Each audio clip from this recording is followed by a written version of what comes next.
I owe an awful lot of credit to our National Guard, our coronavirus czar, all the experts that work at this every day, but they know just this. I promise you they know this, that I'll sit on them because I am absolutely all in about people dying. We created Operation Save Our Wisdom because that's what we're losing in this country more than anything. We're losing our wisdom.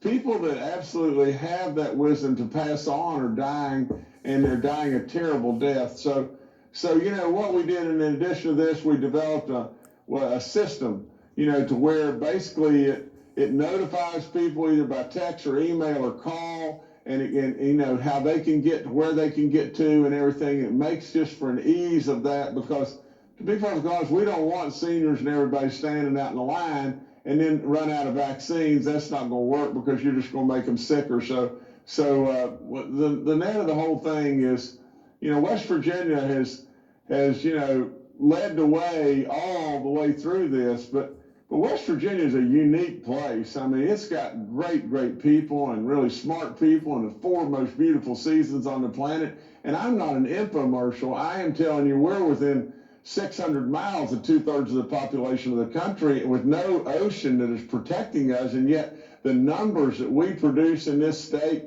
we've kept our deaths really low, the economics really good. And, it is manageable if people just would remove the bureaucracy and remove the politics. It is absolutely manageable if you'll just get off your butt and do it.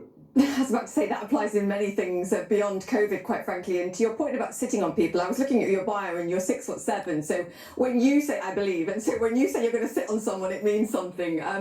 Jim, Governor Justice, talk to me about sitting on people in Congress, because there are members, and you are a Republican. I know you said it doesn't matter whether you're a Democrat or a Republican, but that is the party that you represent.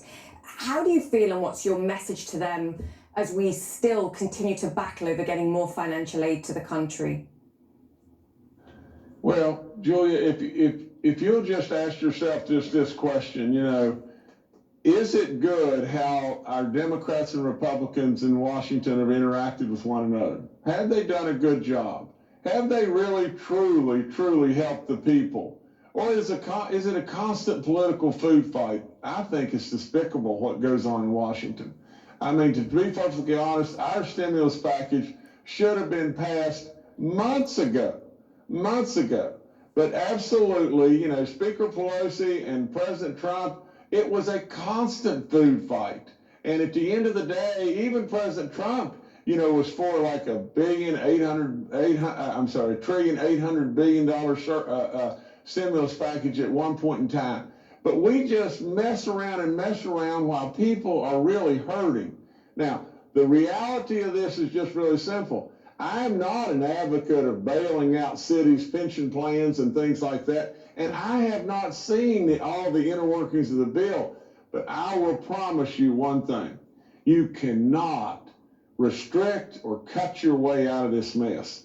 Now is a time when our federal government needs to go big or not go at all. And that's exactly how I feel. Because absolutely, if we waste a little bit of dollars right now, but we're able to achieve, we continue to try to squeeze it down and everything, and then we have to go back, and we have to go back, and we have to go back.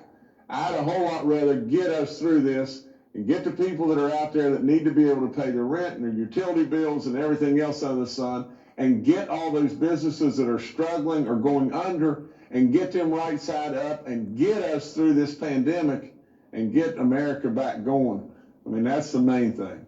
I'm with you, sir. And that's the quote of the show, I think. You can't cut your way out of crisis. Governor Justice, fantastic to have you on the show. Congratulations with what you're doing in West Virginia. And I will come and visit.